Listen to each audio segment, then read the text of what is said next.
So today is the 6th, I think. So I'm just copying from the previous lecture. So the absolute value of x minus 1 minus the absolute value of x plus 2. And that is what we are looking for. And we have the table, the absolute value of x minus 1, the absolute value of x plus 2, and the absolute value of x minus 1 minus the absolute value of x plus 2. And we had, so go back to the previous lecture for those numbers. We have 1, 2, 3 subintervals. So now I have to read, and this tells us the following. The absolute value of x minus 1 can be replaced by x minus 1 if x is greater than or equal to 1. So for greater than or equal to 1, I will write x minus 1. For less than 1, I will write negative x plus 1. Is this clear? Okay. Now for the second one, I'm going to read again, and it says it's x plus 2 equals x plus 2. The absolute value of x plus 2 equals x plus 2 for any x value greater than or equal to negative 2. So I'm going to write x plus 2. And I'm going to write negative x minus 2 for any number less than negative 2. So I just copied the information from what we worked on last time. And now here I have to be very careful because I have to perform the difference. I copy the first, negative x plus 1 plus x plus 2. I have to change all symbols here. If I have negative, they have to change to positive because of this symbol. And I will simplify, and the answer is 3. In the middle, I have negative x plus 1 minus x minus 2. And then the answer will be negative 2x minus 1. And in the last one, I have x minus 1 minus x minus 2. So the answer will be negative 3.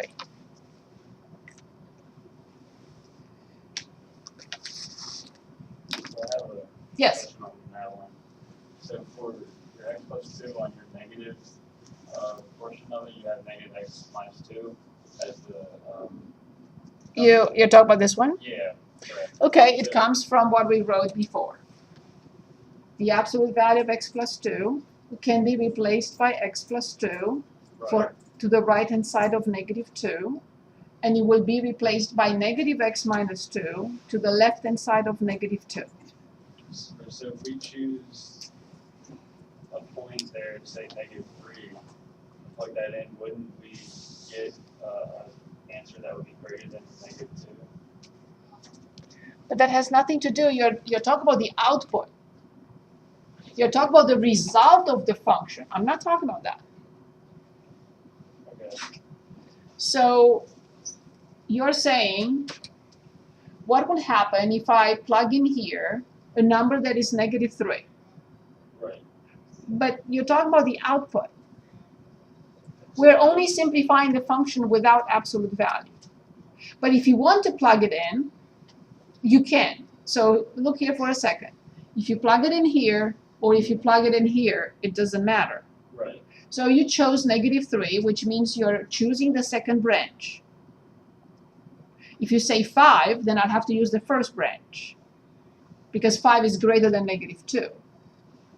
So you chose negative 3, so you have to choose only the second branch, because negative 3 is in the second branch only. Okay.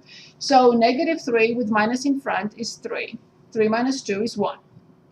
Negative 3 plus 2 is negative 1. The absolute value is 1.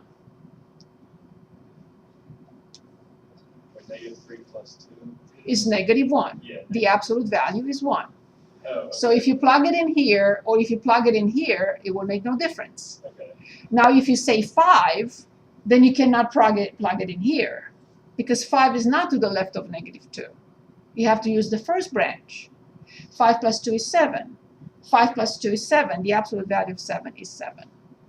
Okay, I think that's what I was... But again, I think your question was about this, but you're talking about the outcome.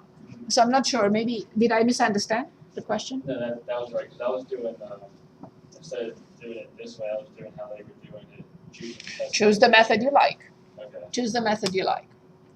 I Yeah. don't recommend plugging in numbers. I recommend this method, but if that works better for you, I'm fine. Okay. So they're plugging in a number to show what? So they have pretty much the same thing, but they're just choosing a value for less than their cut point and greater than their cut point and in the middle of their cut point for this example. And how do they come up with the final answer then for the simplification? So when they plug in, Which page are you on? the example number 3. Yes.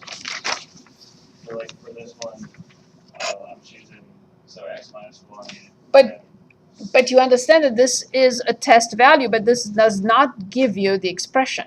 Yeah, right. You just want to check at the end if you want. Correct. Okay, You that's just fine. Find out which one is negative versus positive. Okay. However, you don't need to do that. The moment you have the simplified absolute value, you will not need to plug in numbers. But you are more than welcome to. Yeah, I think that's right. Kind of getting confused. I'm trying to do it this way, but. So the absolute value of x plus 2 is all based on the definition. Once we understand this definition, we only have to apply it for any absolute value. Okay. So if this is x plus 2, then this is x plus 2, then this is x plus 2, this is x plus 2, and this is x plus 2. Okay. But if you want to plug in numbers at the end and check, you're more than welcome to. That's fine. But the numbers will not give you the simplified form, though. So the answer is either 3, or negative 2x minus 1, or negative 3. So it's 3 for x values between negative infinity and negative 2. So I'm going to say less than or equal to negative 2. It's negative 2x minus 1 for numbers between negative 2 and 1. And it's negative 3 for numbers greater than 1. And that is good enough. Now you can check if you want to. But when you pick a number, you have to pick a number either here to the left-hand side of negative 2, or between negative 2 and 1, or to the right-hand side of 1 to check. Good. Very good.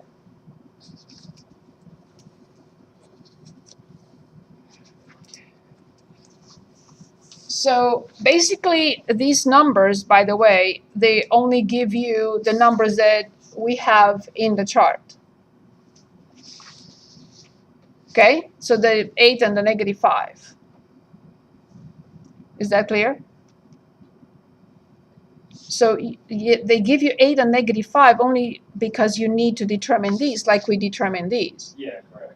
Right, but from there they're just choosing points. Right, but there is no need for all this. Okay, that's just. Yeah, there is no need for all these 3. No. Okay. No. I recommend writing the absolute value for each, simplifying each expression without absolute value, and then summarizing the information you have in the chart. Yeah, that's what I'm trying to do. But again, you can do it this way as well. It's absolutely acceptable. Okay, very good. So now, any questions on absolute value or simplifying anything? Yes, Chris had 2 questions. So let's choose one, Chris. Either 17 or 18. Yeah, it was Which one? 17. Okay, so we're working on 17 now. This problem. X plus 1 raised to negative 5 and x plus 2 raised to negative 6 plus x plus 1 raised to negative 6 and x plus 2 raised to negative 7. What was the problem here? What was the difficulty? What difficulty did you encounter on this problem?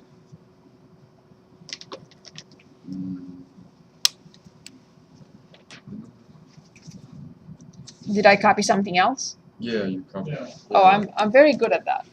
Yeah, it was. So it's not from this page, it's from a different handout. It was the one that says simplifying by factor. Yes? That's the one you're on. Okay. Yep, you're right. I copied something else. Okay, so I'm sorry, it's a different 17. Okay, so 2/3. t plus 1 to negative 1/3, 2t minus 1 to the third plus 3, t plus 1 to 2/3 times 2 times 2t minus 1 squared. Is this the one? Yeah. Okay, did I copy it correctly now? Yeah. Perfect, okay. So what would be the first step? What would you recommend as the first step here? Yes, but I would definitely, yes, I would just, see the first term, I cannot really do much to it. So I'm going to write 2/3, t plus 1 to negative 1/3, and 2t minus 1 to the third. But here I will write plus 6, t plus 1 to 2/3, and 2t minus 1 squared. Not that much, right? I didn't do much, but I think it's easier to see what I'm doing, what I'm going to do next. And now I notice that this expression has how many terms? 2 terms. Obviously, 2 is a common factor. T plus 1 is a common factor, and 2t minus 1 is a common factor. There is something very important that I have to do next, without which I can continue, which is I have to select exponents. What exponent will you select for t plus 1? Very good.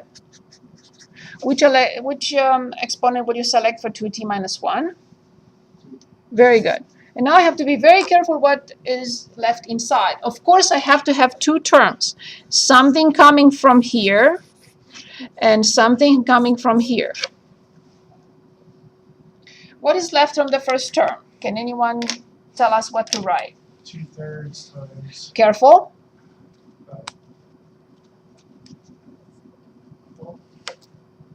I know that you're going to the t plus.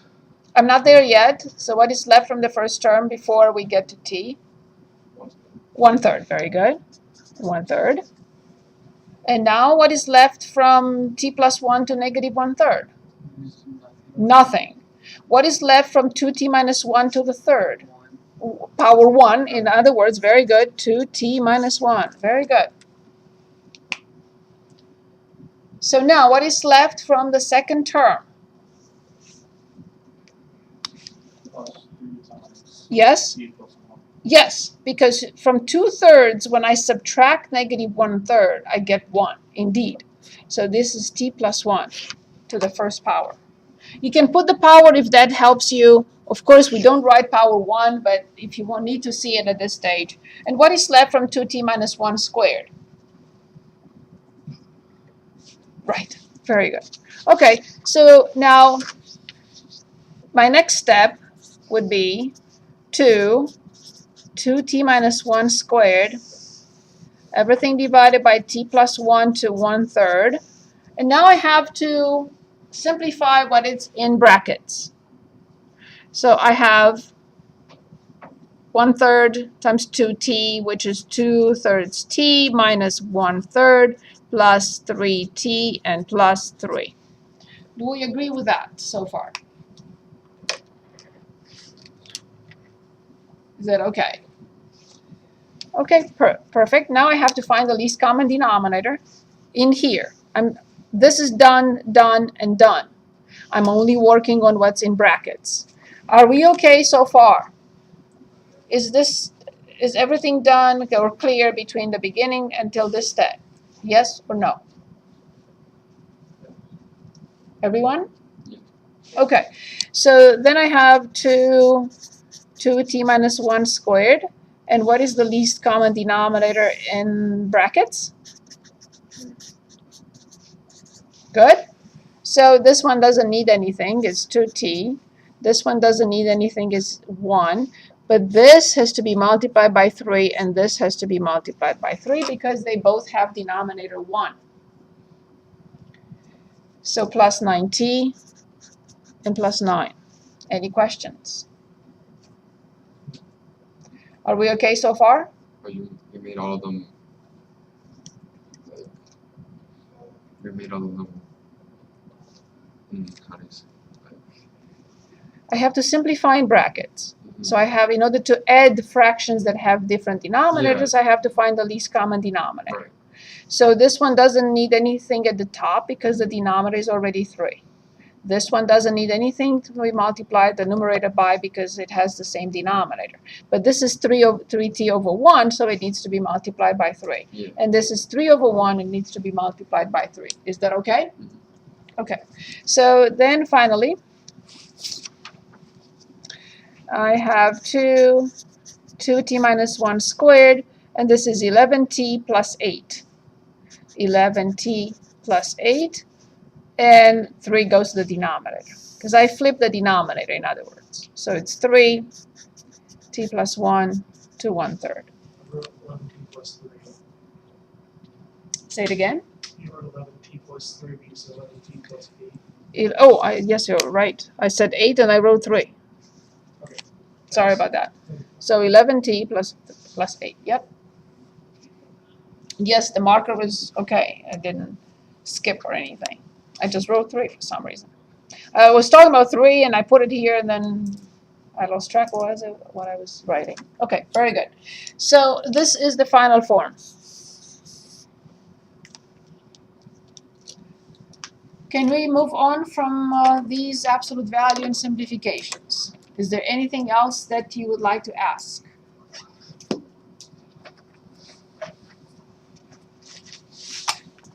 Is there anything else that you worked on?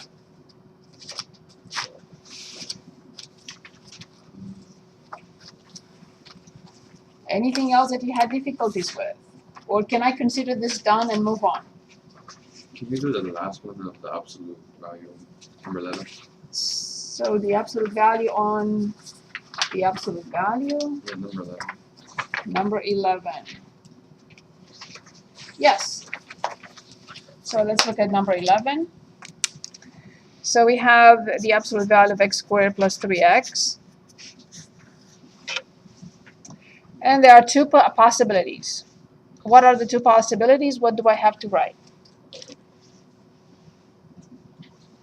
This particular example has something from section 1.7, which I was going to do today anyway. So it's a very good point. Thank you for asking that question. Okay, so I'm ready. What are the options? I would assume it's x squared plus 3x is x squared plus 3x if it's greater than or equal to Perfect. And what is the other option? negative x squared minus 3x if x squared plus 3x is less than 0. Excellent. This is the very first step. And this is the right way of thinking about the problem. So I have the absolute value with these two possibilities. So the only thing that I don't have is this inequality solved for x. Once I solve this one, and then I have the solution to this. I'm not going to solve both. Once I have the solution of this, what is not here must be here as the solution. So let's take that aside. X squared plus 3x greater than or equal to 0. So then, can anyone tell us what is this? What am I trying to solve? Solve for x. Right, but what is it? Correct. But what is it? I have to be able to identify this. How do we call it? What it represents? What is it? If I don't know what it is, chances are slim to none that I will be able to solve, right? So I need to, once I look at it, something has to click in my head. Oh, I know, this is blah. What is it? Yes, you can say it has two terms. I would agree. But I'm not talking about this. I'm not talking about this. I'm not talking about this. I'm not talking about this. I'm talking about this. What is that? It's an inequality. Excellent. What type? Of course it's an inequality because I see the inequality symbol, right? Perfect. It's an inequality. What type? Now I look at this side and I identify what this is. You're right. It is a binomial. But furthermore, what type of binomial? It's true. It's a binomial. How is it called? Excellent. So this must be a quadratic inequality. It is a quadratic inequality because the polynomial is quadratic and it is an inequality. Okay, now I'm asking myself, okay, I know how to solve a linear inequality. I will separate the terms and I'm done almost, right? Divide or whatever, multiply. But this is a different type of inequality. It's quadratic. So I cannot move terms around. It doesn't work that way. So I will repeat in this class and actually in all my classes, two keywords all the time, all the time. So here are the keywords that you will hear all the time from me. And I remember I did apologize the first day of classes that I'm going to sound like a broken record, right? And I apologize once for 3 months and a half. Is that okay? Good, thank you. So two keywords that I want to embed in your brain. One is simplify. This must be a key word. You should always ask yourselves, can I simplify? Can I simplify somehow? And the second key word is factor. You will hear these all the time. And you should have them ready in your brain all the time when you look at anything. When you look at anything, these two should be right there. Okay, so looking at the inequality, which of these two keywords I will have to work on or work with immediately? Factor. Of course. Yes. There's nothing I can do to simplify this. And I will never be able or allowed to, unless in very special situations, divide by x, an inequality by x. We cannot do that. Or multiply an inequality by x. Because we don't know whether x is positive or negative. I don't know when to switch the symbol, right? I can do that. So then factor is the key word here. So what can I factor? Very good. What is left? X plus something. Indeed. So now I know I established a few things. One, it's a quadratic inequality. Two, I can factor it. And that's my only chance. And the only thing I can do here so far. Okay, now I recommend, and you already know that I love charts. Here's the chart I recommend. You don't have to use it. If you have a different method, I accept it. So x is the variable in the problem. It can be anything. There is no restriction on a product of this type. X is the first factor in the problem. X is the variable in the problem. This is the first factor in the problem. X plus 3 is the next factor in the problem. And then the product, of course. Does this look similar to what I showed you before? But it has a different application. It's very similar. So x is the variable in the problem. The first row has the first factor. In this case, it has the first absolute value. The next row has the second factor. In this case, has the second absolute value. And of course, the last row is what I'm interested in, the whole thing.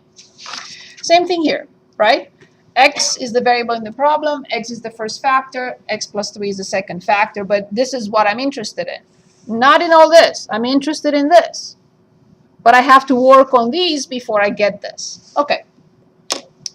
Now, what type of function is this? This is a totally different question. I know that this is quadratic. This is quadratic. Now I'm asking you some other question. What type of function is this?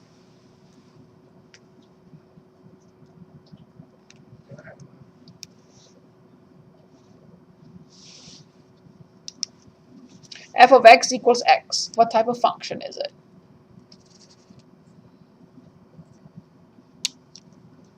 Is it an absolute value function? Is it a square root? Is it a rational? Does it have a ratio? Is it quadratic? Is it linear? What is it? Linear. Of course, it's a linear function. Everyone knows, right? Y equals x or f of x equals x. We know it's linear. But very good. It wasn't a tricky question. Now, Are we doing the positive and the negative? exactly. I'm going to torture you with that. Now, very good. Excellent. He remembers from a previous class. Okay, perfect. So it's a linear function. Now I'm asking myself, does it look like this? Or does it look like this? First one. First one. So it's coming from what values? Negative, And it's going to what values? positive. Perfect.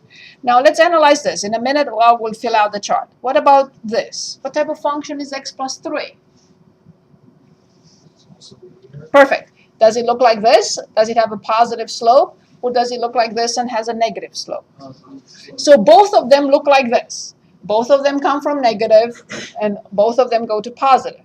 But I need to establish where their 0 is. What do I mean by 0? Where the function is 0. So where is this function 0? At 0.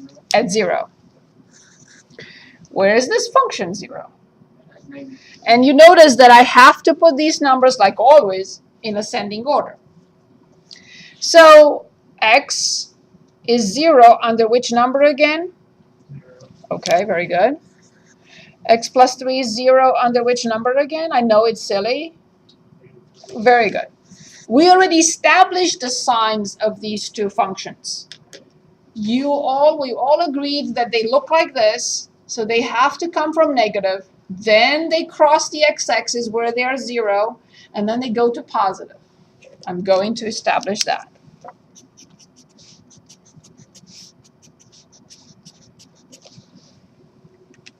I just copied what you told me. You told me before the function crosses the x-axis is negative, after it crosses the x-axis is positive, because both of them have a positive slope. Okay, now let's finally analyze the product. This is my target. Nothing here really matters till I get this, right? Once I get this, the rest can go away. So what is this product equal? What does the product equal to when x is negative 3? Negative 9. You don't have to multiply it. One of them is 0. One of the factors is 0. So what is the answer? 0. Of course. If one of the factors is 0, I don't have to multiply. You will get the same answer, of course. So what does the product equal to when x is 0? 0. Of course, because one of the factors is 0. Now I notice that I have 3 subintervals, like we had before, but in a totally different idea. We had 3 subintervals. Same thing here, we have 3 subintervals.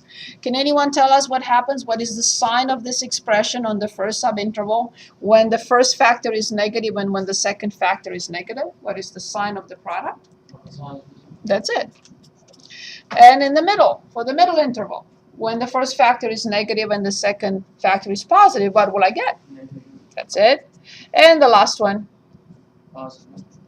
Now I'm ready to look at what the problem is asking me to determine. The problem is asking me to determine when this expression is greater than or equal to 0. Okay, so I'm asking myself, how many signs do these numbers have? Oh, I can have positive or negative. So which sign should this expression have in order to be greater than or equal to 0? Oh. Which sign? Which sign is greater than or equal to 0? There is only one sign that is greater than or equal to 0. Positive. So then this product is positive for 2 different situations. When x is between negative infinity and negative 3, and when x is between 0 and infinity. And that is the answer. So I will say x squared plus, or write x squared plus square plus 3x greater than or equal to 0 implies that x must be in the interval between negative infinity and negative 3, closed because of the equal symbol, union, sorry, I ran out of room, union 0 to infinity, 0 with a bracket, infinity, of course, with parentheses. So now I can come back to the problem, and I have the answer. Before we do that, any questions on this problem?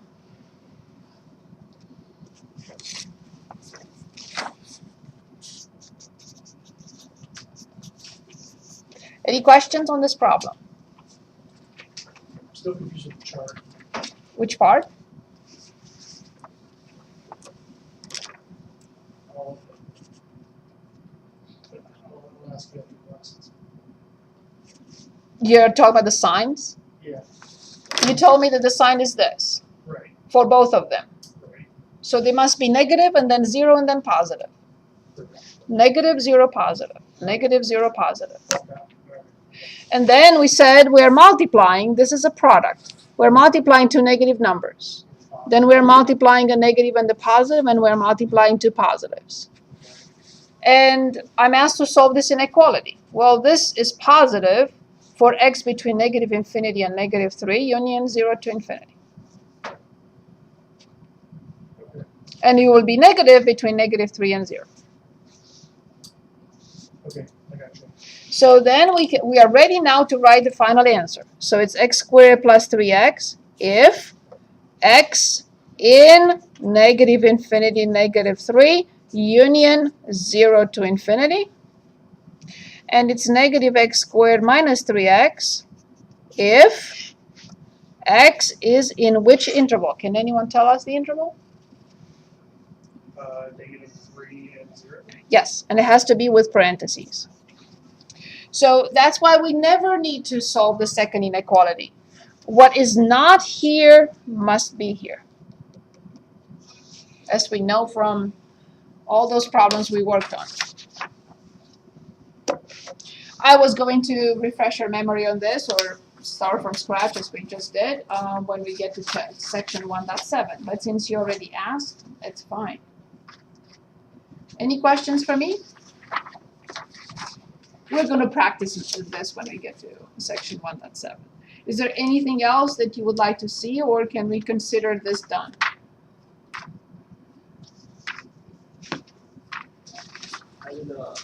Yes? I can get the second term again. This one? Yeah, that one.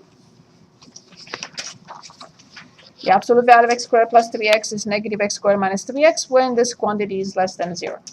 This quantity is less than 0 here. Oh, okay. Because it's positive here, and that's what I wrote. And it's negative. What is not in here, it must be here, as we did last time. Is that better? Yeah. Very good. So now I think we're ready to go to section 1.4, rational expressions.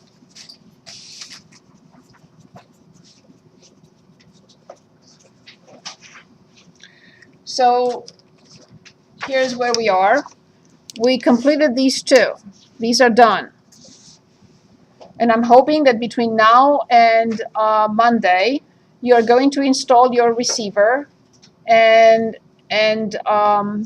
do a little bit of work with Maple, the handout that I gave you, okay? So please don't forget that. That's our first requirement. Okay.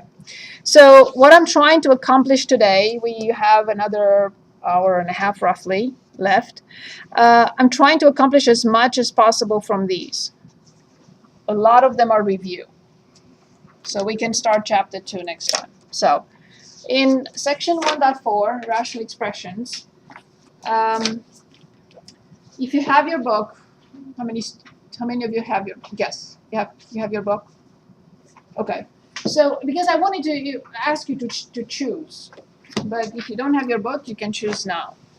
So this is all review, so let's choose. All these problems are similar to the ones from the handout that we just worked on. So I recommend all these problems, 77, at least 77 and 79, and check the answer in the back. So now I would like you to choose a rational expression, anything you want, let's say from 59 until 71 to work on. Actually, we did 71. I put it on the handout, on the readiness quiz. This was on the readiness quiz. So let's choose one more so we can move on. Any preference? 59. Which one? Oh, never mind. Yes, so these are very similar to what we did from the handout. So 75, 77, 79 you should work on. So actually, I will write that down for you. So please work on 75, 77, and 79 on page 42 and page 43. Okay, I'm going to choose 69. A rational expression, a complex rational expression, we're asked to simplify it. 1 plus x plus h minus 1 plus x divided by h. So we're asked to completely simplify this. And once you install Maple, Citrix, and then you can have access to Maple, you will be able to simplify all these expressions and check them with Maple. So it's a very powerful tool, so please try it. Okay, so we're asked to simplify this expression. Can anyone tell us where to start, what to do first?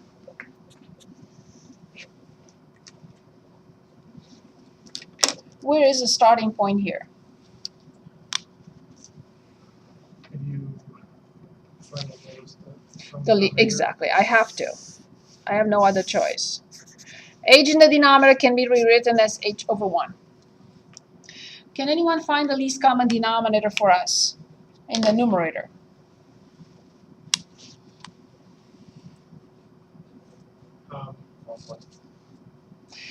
Okay. Very good, because they have nothing in common. Indeed, very good. They have no common factors. This is completely factor. Nobody can do anything to it. This is completely factor. No one can do anything to it. So there are two different factors. Both have to be in the least common denominator. Thank you. What will you multiply the top of the first fraction by? Indeed, what it does not have. Very good. What will you multiply the top of the second fraction by? I know it's silly, but that will give you time to copy. 1 plus x plus h. Very good. Can anyone give us the numerator of the resulting fraction at the top? Please dictate it and I'll write it. That's in 1 plus x minus 1 plus x plus h. If you did not say parentheses, then you have to distribute to all of them. But you can say parentheses. It's up to you. Parentheses. Okay, then I try to avoid that. It's not wrong. But I try to avoid it because then I have to write it one more time. But it's fine. So it's 1. Plus x plus h. Very good. And close the parenthesis. But now I have to write it again because I have to distribute the -1. That's fine. There's nothing wrong with it. So I have 1 plus x minus 1 minus x minus h divided by 1 plus x, 1 plus x plus h.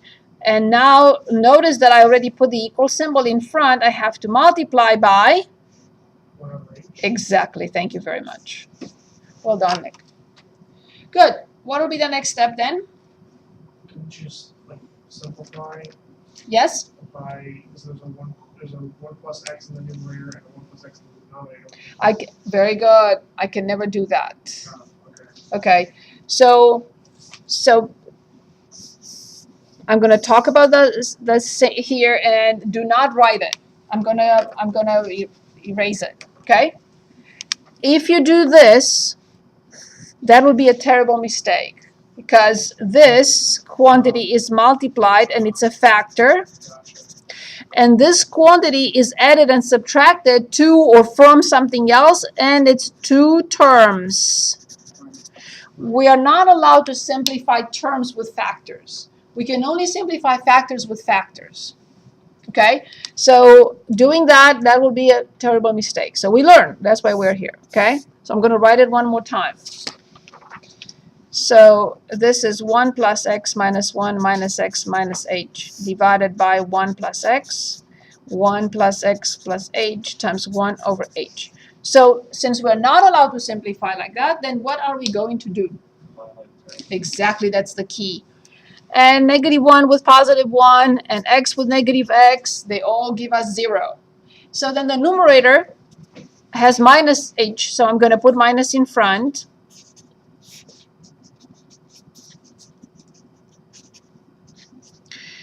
And then please tell me what else needs to be done. Yes, but please be very careful and write 1 when you simplify. Now we are simplifying factors. This is a factor and this is a factor. It's h times 1, h times this. Factor, factor, factor, factor, factor. So I'm allowed to simplify h and h because they are factors. If you don't write 1, you may be tempted to think that it's 0 at the top. So please be careful. So the numerator is 1, and the denominator is 1 plus x plus h. And this is the final answer, final simplified form. And we can no longer simplify it. And no, we do not multiply the factors in the denominator. Don't start multiplying these two and get 6 terms in there. No. It has to stay as is.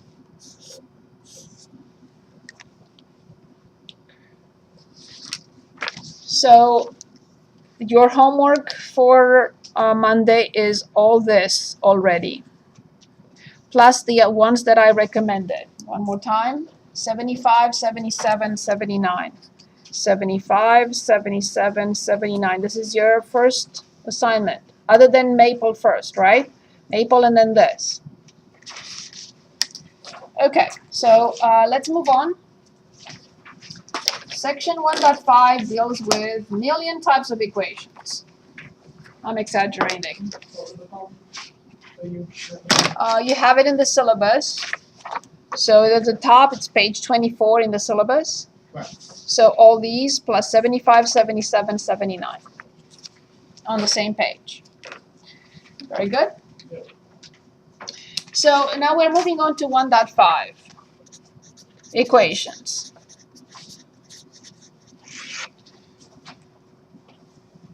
Many, many different types of equations. And I'm going to list a few, or maybe all of them. Linear, rational, absolute value, quadratic. What else I see here? Radical.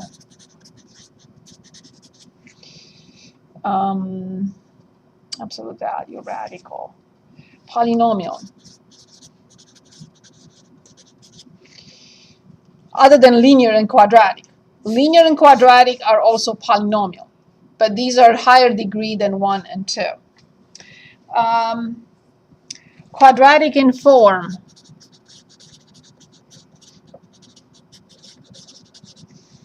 Okay. And solving models for a variable. Quadratic form was more the one where you have to replace The that. substitution, exactly. Very good. Perfect. Okay, so what would you like to start with? So we have 1, 2, 3, 4, 5, 6, 7, 8 different types of equations just in this section.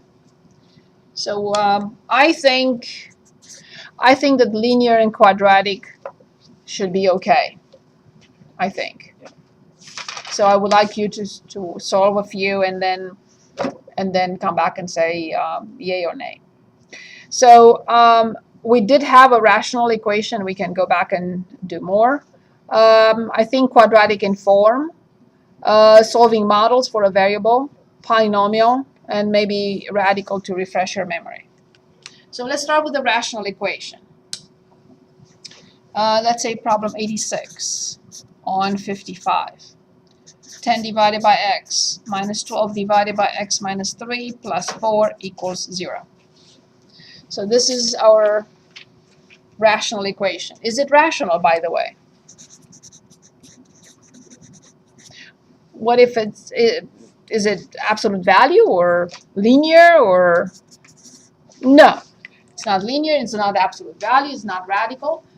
Because it has x in the denominator, and by simply looking at it, we know that it's addition and subtraction of fractions, nothing else involved, and it has x in the denominator.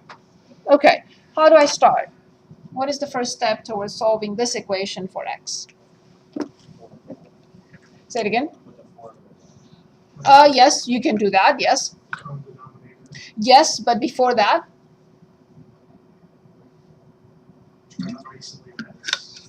I can't.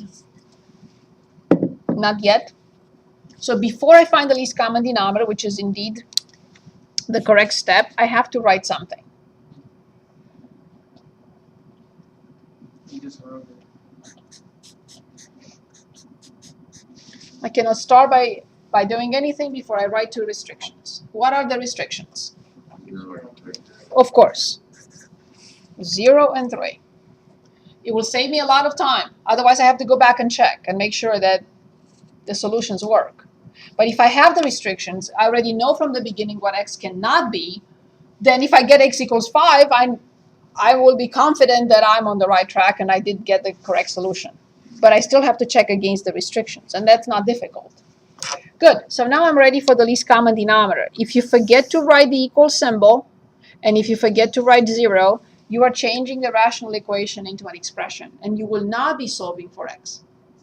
So notice what I did. I drew the fraction line. I wrote the symbol, the equal symbol, and 0, and now I'm ready to find the LCD, which is Now we go by x times x minus 3. okay. So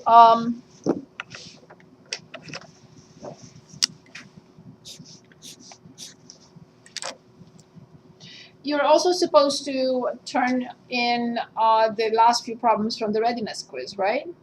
I hope you have that, right? If not, you're going to turn in on Monday, correct? I still haven't seen everything from the readiness quiz, right? You promised, Nick, right? So everyone, Monday, I want to see that too. Can So I give it to you now?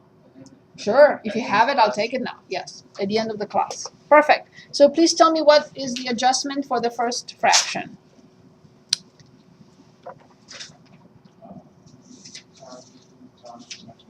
Good, I agree. Adjustment for the second fraction, the top of the second fraction. And the adjustment for the last one. X times x minus 3. Yes, now I will distribute because it will be easier for me if I distribute before I write it. So if I distribute, what do I get? 4x, to distribute b. I'm distributing up here. Up there, we get x squared minus 3x. Very good. That's all I need. X squared minus 3x. Perfect. And now what do I have at the top? It'll be 10x minus 30 Perfect. plus 12x. Or, sorry, it's negative, so it'll be negative 12x. Perfect. And then it's positive, so it'll be 4x minus 12x. Squared minus 12x. Very good. Perfect. Excellent. Any questions on this step? Again, this is one problem, one rational equation. You should practice with 5 more at least till you get confident and happy with it. Okay, very good. Next. What will be my next step? Very good. So then I have 4x squared minus 14x and minus 30 divided by x times x minus 3. Since now this became a proportion, I will write 0 over 1. Do you agree so far? Since it's a proportion, what can I do in a proportion? And only in a proportion. What method can I apply? It's you flip the Cross multiple. cross multiply. Very good. So I cross multiply. So then I have 4x squared minus 14x minus 30 equals? Perfect. Now you remember those two key words. You have to have in your mind at all times. Simplify and factor. Can I simplify by anything without changing the solutions? Very good. I will definitely divide both sides by 2. So then I have 2x squared minus 7x minus 15 equals? Very good. Perfect. So now I'm going to try to do apply the other keyword, which is factor. Very good. So this is a trinomial. It's not a special product. Remember, we do have an agreement on the special products. On the first day of classes, we signed an agreement. Okay, it's not that, because this is negative, and it's not a perfect square, and this is not a perfect square. And since the leading coefficient is not 1, I will not be thinking in terms of finding two numbers whose product is this and whose sum is this. No, because the leading coefficient is not 1. If it were 1, then I would have looked for two numbers whose product is negative 15 and whose sum is negative 7. Since this is 2, I will have to multiply these two numbers, and this will be the product. So negative 30. I'm looking for two numbers, this number and this number, whose product is negative 30. And the sum of these two numbers, that will never change, is this. So that's the sum, negative 7. So can we find two numbers whose sum is negative 7 and whose product is negative 30? And since the product is negative, I have to get a positive and a negative. So negative 10 and positive 3, I have to check. 3 times negative 10 is negative 30, correct. 3 minus 10 is negative 7, correct. No one can find another pair of two numbers whose product is negative 30 and whose sum is negative 7. These are the numbers, that's it. The next step would be to change the equation. I copy 2x squared, and now I'm incorporating the numbers that you just came up with. How do I incorporate these numbers? I write positive 3x minus 10x, I meant to write, minus 10x minus 15 equals 0. So I use the positive 3 and I use the negative 10. I didn't change the problem. I only changed the outlook, because positive 3x and negative 10x is the same thing. But now what do I do? And I have to remember what I always do with 4 terms. What do I do with 4 terms? Exactly. So what will I factor out from the first 2 terms? Very good. What is left in parentheses?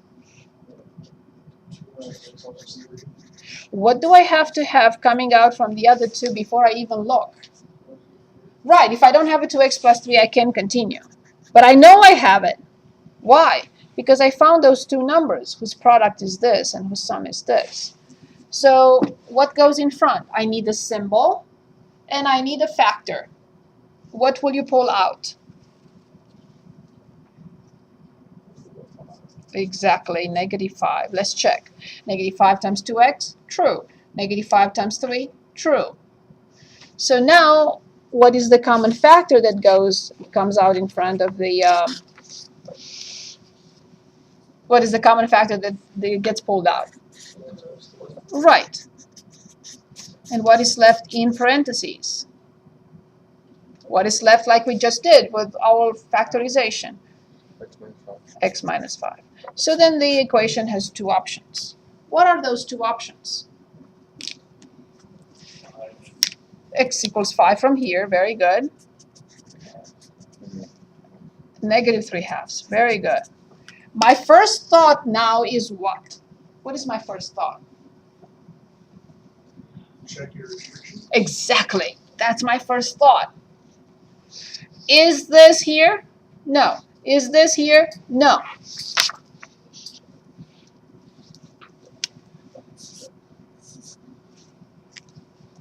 think I missed this step. How did you get the x minus 5? I got the x plus. In the same way we got the factoring from here. Exactly the same way.